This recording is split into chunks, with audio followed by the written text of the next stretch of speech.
You may have had a nightmare where something is holding you down, and you can't break free no matter what. This sting in your bad dream, the one stopping you and force pulling you down, is actually you.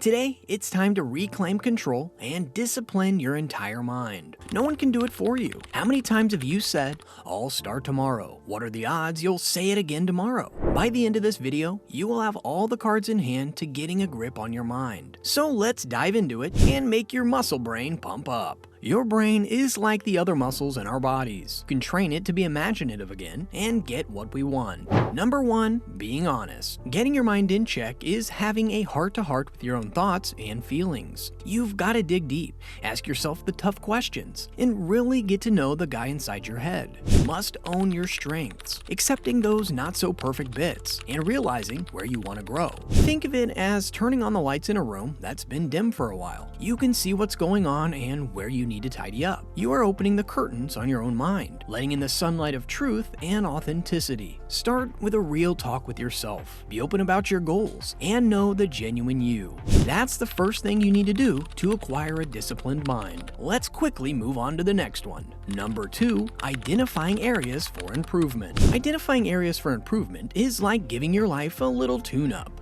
It's important to take a step back and look at the different parts of our lives that could use a bit of polish. Take home organization, for example. It's like sorting through the chaos to create a more functional and peaceful living space. Take a wardrobe or the kitchen sink. See how a bit of organization in these spaces can create a ripple effect of calm throughout your daily life. By acknowledging these areas, we're not admitting defeat. You're recognizing opportunities can create a ripple effect of calm throughout your daily life. All is about making things work better for you. Home organization is just one piece of the puzzle, but when you start identifying these spots for improvement, you're essentially fine-tuning your life for a smoother and more satisfying ride. Number 3, believe in your willpower. Believing in our ability to control ourselves is important. The ideas we have about how much willpower we have can influence how well we manage ourselves. If you think of self-control as something that doesn't run out, you will be able to use the same amount of self-control even after doing tiring things. What we believe can affect how we act. You and I have the power to create the world in which we live. Change the way you look at things, and the things you look at will change. It will help you stay motivated to handle situations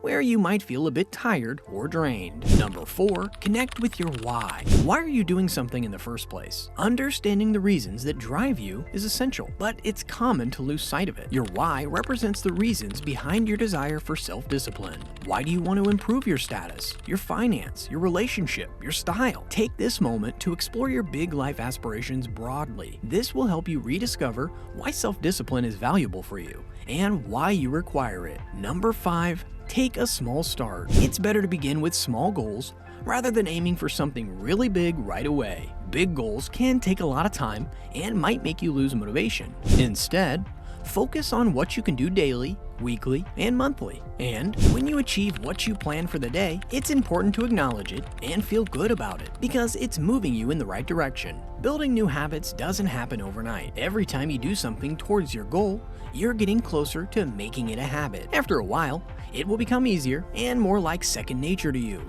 Number 6, self-reflect. Self-reflection isn't about passing judgment on yourself. It's about understanding where you are. Are you in line with your goals? What dreams are still waiting to be pursued? Taking this honest look is the way towards unlocking your full potential and a more disciplined life.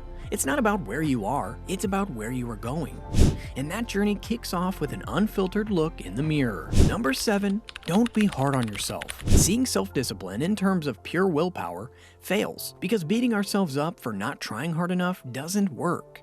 It does the opposite and instead breaks you down. Some behaviors are not based on logic or ideas, and sometimes we do what feels good and avoid what feels bad. Therefore, any emotionally healthy approach to self-discipline must work with a bit of your emotions rather than against them. When you have a positive relationship with yourself, taking care of yourself becomes a natural desire. Plus, it feels good to just look out for your well-being. That's the ultimate aim of feeling good about yourself, your body, and your life. Self-discipline is a way of expressing self-love. And choosing a disciplined and healthy lifestyle not only benefits your physical health, but helps a lot in maintaining good mental health. When you prioritize your body's well-being, your mind gets positive outcomes. Number 8. a look at your short-term and long-term goals. Now that the concept of self-discipline has taken root, it's time to zoom in on your aspirations. Whether you're aiming for the stars in your career or simply looking to incorporate more consistent training into your routine, pinpointing short-term and long-term goals is your next move. Think big.